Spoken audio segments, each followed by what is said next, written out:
Sir homeopathy ద్వారా cancer disease పోతుందా sir? And cancer patients ఎందుకు పెరుగుతున్నారు ఎక్కువ? ఎప్పుడైతే ఎమోషనల్ గా షాక్ కి గురవుతుందో మైండ్,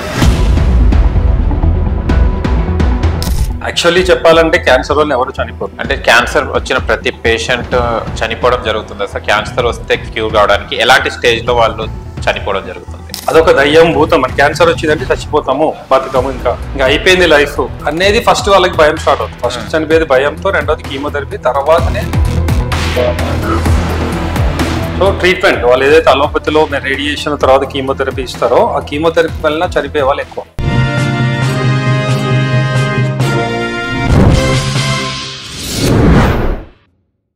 హాయ్, హలో, నమస్తే, వెల్కమ్ టు సోషల్ పోస్ట్. నేను మీ యాంకర్ పప్పు. ఈ రోజు మనతో స్పెషల్ గెస్ట్ ఉండండి. ఆ గెస్ట్ ఎవరు కాదు, హోమియోపతి డాక్టర్ శ్రీధర్ రెడ్డి గారు మనతో ఉన్నారు. ఆయన కొంచెం చాలా వరకు క్యాన్సర్ పేషెంట్స్ చాలా ఎక్కువ అయిపోతున్నారు. అండ్ క్యాన్సర్ కి క్యూర్ కూడా మన సార్ ట్రీట్మెంట్ ఇవ్వడం జరుగుతుంది. అండ్ క్యాన్సర్ ఎందుకు క్యాన్సర్ పేషెంట్స్ పెరుగుతున్నారు, అండ్ వచ్చిన క్యాన్సర్స్ వాళ్ళకి ఎలాంటి ట్రీట్మెంట్ ఇస్తారు సార్ని అడిగి తెలుసుకుని ప్రయత్నిద్దాం. నమస్తే సార్. నమస్తే. ఎలా ఉన్నారు సార్? హోమియోపతి ద్వారా క్యాన్సర్ డిసీజ్ పోతుందా సార్? అండ్ క్యాన్సర్ పేషెంట్స్ ఎందుకు పెరుగుతున్నారు ఎక్కువ? ఫస్ట్ ఆఫ్ ఆల్ ఏంటంటే క్యాన్సర్ బాగా పెరగడానికి అంటే మన వాతావరణం కానీ మనం తినే ఫుడ్ అంత ముందులాగా ప్యూరిటీ లేదు. అన్నిట్లో కెమికల్స్, ఫర్టిలైజర్స్ రావడం అండ్ వాతావరణం కూడా క్లియర్ గా లేకపోవడం, ఇది వన్ ఆఫ్ ద రీజన్. అంతకంటే మెయిన్ రీజన్ ఏంటంటే అంటే ఎమోషనల్ రీజన్స్. యాక్చువల్లీ చాలా మంది ఏంటంటే క్యాన్సర్ కి ఎమోషన్ కి సంబంధం ఏంటి అనుకుంటారు. బట్ ఎప్పుడైతే ఎమోషనల్ గా షాక్ కి గురవుతుందో మైండ్, అంటే అన్ఎక్స్పెక్టెడ్ థింగ్, మనం ఏదైతే ఎక్స్పెక్ట్ చేయనివి జరిగినప్పుడే షాక్ ఫీల్ అవుతుంది. అని ఏమేమి జరిగింది మనం, సో అది ఆ ఎమోషనల్ షాక్ ఏది జరిగిందో దాని ప్రకారం ఒక ఆర్గాన్ అనేది బాడీలో ఎఫెక్ట్ అవుతుంది. ఇప్పుడు for example left breast cancer వస్తుంది చాలా మంది లేడీస్ లో. సో పర్టికులర్ లెఫ్ట్ సైడ్ ఎందుకు చెప్తున్నా అంటే left breast indicates care and emotion. So అది ఎందుకంటే మేము రీసెర్చ్ లో చేయడం కానీ నేను ఎన్నో ట్రీట్ కూడా చేసాము, ఎన్నో క్యూర్ చేసాము. సో లెఫ్ట్ బ్రెస్ట్ క్యాన్సర్ వచ్చిన ఎందుకు వస్తుందంటే వాళ్ళ ఇంట్లో అంటే వాళ్ళ పిల్లలు, అమ్మాయి కానీ అబ్బాయి కానీ వాళ్ళకి ఏదైనా సడన్ గా అంటే వాళ్ళ యాక్సిడెంట్ అయి చనిపోవడం కానీ, లేదంటే ఏదైనా some horrible incident, unexpected thing జరిగినప్పుడు వీళ్ళకి లెఫ్ట్ బ్రెస్ట్ క్యాన్సర్ వస్తుంది. అందుకని ఇప్పటిదాకా మేము ట్రీట్ చేసిన ప్రతి కేసులో మేము వాళ్ళ రీజన్ ఎందుకు వచ్చింది, దానికి ఏమైనా జరిగిందా, 99% ఇది ఇన్సిడెంట్ వాళ్ళ ఇంట్లో జరిగి ఉంది. లేదంటే మదర్కి కానీ పిల్లలు, లేదంటే మదర్. సో ఇలాంటి వాళ్ళకి ఏదైనా అన్ఎక్స్పెక్టెడ్ థింగ్ జరిగినప్పుడు లెఫ్ట్ బ్రెస్ట్ ఇన్వాల్వ్ అవుతుంది. అదే రైట్ సైడ్ వచ్చేది ఏంటంటే సమ్ ఫైనాన్షియల్ పార్ట్నర్ ప్రాబ్లం అంటే, అది ఫైనాన్షియల్ పార్ట్నర్ కానీ, లేదంటే హస్బెండ్ సంబంధించిన కానీ, లేదంటే ఇన్లాస్, వాళ్ళ నుంచి వీళ్ళు అన్ఎక్స్పెక్టెడ్ థింగ్ ఏదైనా జరిగినప్పుడు, సడన్ లాస్ అవ్వడం, బిజినెస్ లో వాళ్ళు ఏమైనా పార్ట్నర్ మోసం చేయడం కానీ అలాంటి జరిగినప్పుడు right breast involve. So right breast cancer వచ్చినప్పుడు మేము ఈ పర్టికులర్ క్వశ్చన్ అడిగితే ఇట్లా ఏమైనా జరిగిందా అంటే, క్యాన్సర్ వచ్చిన ఒక 6 months బిలో, బిఫోర్ అంటే 3 months కావచ్చు, 4 months కావచ్చు, 2 months కూడా కావచ్చు. సో ఇట్లా ప్రతి ఒక్క ఎమోషనల్ రీజన్ అనమాట. సో దీనివల్ల క్యాన్సర్ అనేది వస్తుంది.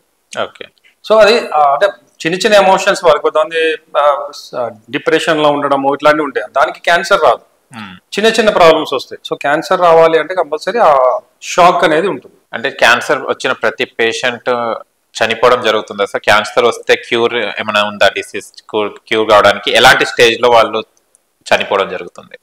యాక్చువల్లీ చెప్పాలంటే క్యాన్సర్ వల్ల ఎవరు చనిపోరు.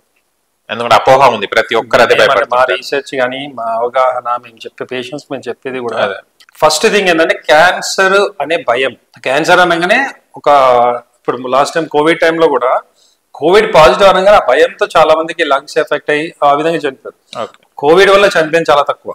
సేమ్ క్యాన్సర్ కూడా అదొక దయ్యం భూతం. మన క్యాన్సర్ వచ్చిందంటే చచ్చిపోతాము, బతుకము, ఇంకా అయిపోయింది లైఫ్ అనేది ఫస్ట్ వాళ్ళకి భయం స్టార్ట్ అవుతుంది. సో దానివల్ల సిమ్టమ్స్ రావడం, దానివల్లే వాళ్ళు వీక్ అయిపోవడం, ఇమ్యూనిటీ తగ్గిపోవడం, వాళ్ళు నిద్ర పట్టక, తిండి తినక, ఎవరితో కలవక, సో ఈ క్యాన్సర్ భయం. Second reason chemotherapy. So treatment, వాళ్ళు ఏదైతే అలోపతిలో రేడియేషన్ తర్వాత కీమోథెరపీ ఇస్తారో ఆ కీమోథెరపీ వల్ల చనిపోయే వాళ్ళు ఎక్కువ. ఎందుకు సార్? కీమోథెరపీ సైడ్ ఎఫెక్ట్స్ చాలా భయంకరమైన సైడ్ ఎఫెక్ట్స్ ఉంటాయి.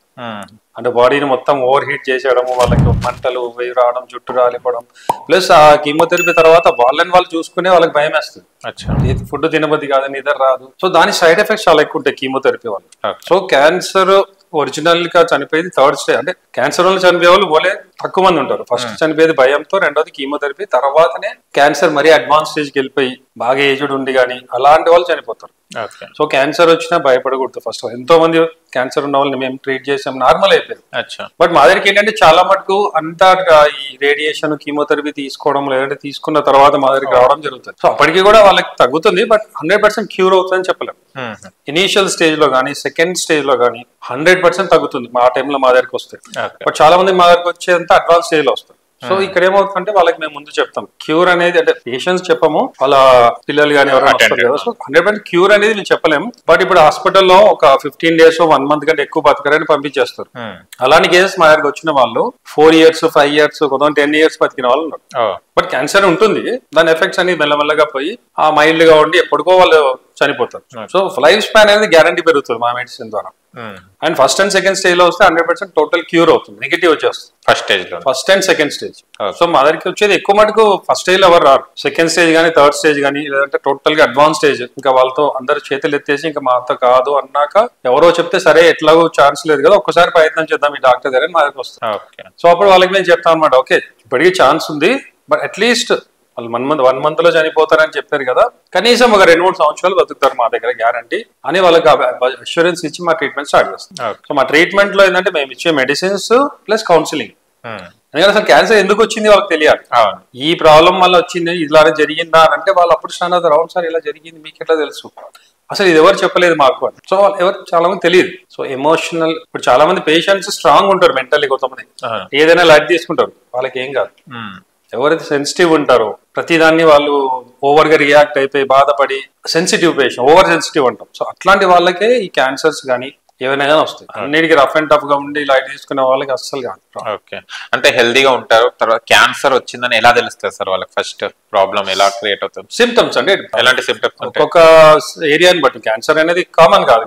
ఇప్పుడు సపోజ్ థ్రోట్ క్యాన్సర్ వచ్చింది, సో ఫస్ట్ మింగేటప్పుడు పెయిన్ రావడం, మంట రావడం అలా స్టార్ట్ అవుతుంది. ఒక్కోసారి కఫం లాగా వచ్చి దాంట్లో లైట్ గా బ్లడ్ పడడం, ఒక అనీజీగా స్వెల్లింగ్ లాగా రావడం, అప్పుడు వాళ్ళు ఏదో ఏమిటని ఏంటి దగ్గరికి వెళ్తారు. వాళ్ళు స్కాన్ చేసి వాళ్ళు బయాప్సీ స్కాన్ చేసిన తర్వాత ఏమైనా స్వెల్లింగ్ ఉందంటే బయాప్సీకి పంపిస్తారు. సో అందులో క్యాన్సరా మామూలు బినైనా అనేది తెలుస్తుంది. సో అట్లా ఆ విధంగా తెలుస్తుంది సిమ్టమ్స్ ఫస్ట్. కొంతమంది ఏంటంటే నెగ్లెక్ట్ చేస్తారు, సర్లే ఏదో థ్రోట్ ఇన్ఫెక్షన్, సపోజ్ థ్రోట్ లో ఉందనుకో, ఆ ఇన్ఫెక్షన్ అని ఏదో మెడిసిన్ వాడతారు, నెగ్లెక్ట్ చేస్తారు, అది అడ్వాన్స్ అయిపోతుంది. సో ఏదైనా కూడా ఇనీషియల్ స్టేజ్ లోనే సిమ్టమ్స్ వస్తున్నాయి, ప్రాబ్లం ఉన్నప్పుడు డయాగ్నోస్ చేసి అది ఏంటి ప్రాబ్లం, అది క్యాన్సర్ కానీ ఏదైనా కానీ ఇనీషియల్ గా తెలుసుకుంటే ఎక్కువ అడ్వాన్స్ కాకుండా కంట్రోల్ చేయొచ్చు. ఓకే, ఇలాంటి దాన్ని మీకు కన్సల్ట్ చేయాలంటే ఎక్కడ సార్? ఇప్పుడు మాది అమీర్పేటలో ఉంది, బంజారా హిల్స్ లో ఉంది మా క్లినిక్. మా దగ్గర పేషెంట్స్ చాలా మంది వస్తుంటారు. ఇన్క్యూరబుల్ కేసెస్ అంటాం జనరల్ గా అలోపతిలో. Not only cancer, even autoimmune disorders ఉంటాయి, రుమటాయిడ్ ఆర్థరైటిస్ కానీ, ఎస్ఎల్ఈ ఇలాంటివి కూడా, థైరాయిడ్, హైపర్ థైరాయిడిజం, అవి కూడా ఏంటంటే వాళ్ళు ఇంకా లైఫ్ లాంగ్ దీంతో బతకాల్సిందే, తగ్గదు, దీంతోనే చావాలి అని డిసైడ్ అయ్యి ఉంటారు. అలాంటి వాళ్ళకు కూడా మేము ఇచ్చే ట్రీట్మెంట్ వల్ల గ్యారంటీ తగ్గుతుంది. అండ్ అది డిపెండింగ్ ఆన్ ప్రాబ్లం, అది 1 year పట్టొచ్చు, 2 years పట్టొచ్చు, 3-4 years కూడా పడుతుంది సీరియస్ గా ఉన్నప్పుడు. సో మేము చెప్పింది కరెక్ట్ గా ఫాలో అయ్యి, అంటే ఎమోషనల్ గా కూడా ఏ విధంగా ఉండాలి, డైట్ ఏం తీసుకోవాలి, ఫిజికల్ గా యాక్టివిటీ ఏమి ఉండాలి, ఇవన్నీ మేము చెప్పి మేము ట్రీట్మెంట్ ఇస్తాం. అవి కరెక్ట్ గా ఫాలో అవుతే 100% క్యాన్సర్ కూడా మేము గ్యారంటీ ట్రీట్ చేస్తాం. Okay sir, thank you so much. Thank you. నమస్తే. చూశారు కదా ఫ్రెండ్స్, మీకు గనక మా వీడియోని లైక్ చేయండి, షేర్ చేయండి, కామెంట్ చేయండి, సబ్స్క్రైబ్ ఛానల్ అక్కడ గంట టంగున కొట్టండి. నేను మీ యాంకర్ పప్పు. Bye bye.